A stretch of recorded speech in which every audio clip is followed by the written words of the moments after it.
అండి ఈరోజు మన ఛానల్‌లో రెసిపీ వచ్చేసి వెజ్ బిర్యానీ అండి. దానికి స్టవ్ మీద ఒక వెడల్పు బాండీ పెట్టుకొని 2 స్పూన్స్ నెయ్యి, 1 స్పూన్ ఆయిల్ వేసుకోండి. హీట్ అయిన తర్వాత హోల్ గరం మసాలా యాడ్ చేసుకోండి. అందులోనే ఒక 2 పచ్చిమిర్చి, ఒక ఉల్లిపాయ, ఒక టమాటా సన్నగా పొడవుగా కట్ చేసుకొని చక్కగా కుక్ అవ్వనివ్వండి. ఇప్పుడు ఇందులోనే 10-15 వరకు కాజు యాడ్ చేసి ఫ్రై చేసుకోండి. ఇప్పుడు ఒక స్పూన్ జింజర్ గార్లిక్ పేస్ట్ వేసి పచ్చి వాసన పోయేంత వరకు ఫ్రై చేసుకున్న తర్వాత మీ దగ్గర ఉన్న వెజిటేబుల్స్ అన్నీ ఇందులో యాడ్ చేసుకోండి. నేనైతే ఇక్కడ క్యారెట్, బీట్రూట్, బీన్స్, బంగాళదుంప, స్వీట్ కార్న్, నానబెట్టుకున్న శనగలు యాడ్ చేసుకున్నాను.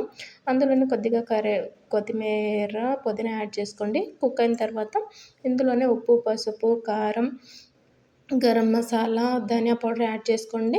తర్వాత ఒక గ్లాస్ రైస్కి వచ్చేసి 1.5 గ్లాస్ వాటర్ యాడ్ చేసుకోండి. ఈ వాటర్ బాయిల్ అవుతున్నప్పుడు అరగంట ముందు నానబెట్టుకున్న బాస్మతి రైస్ అనేది యాడ్ చేసుకోండి.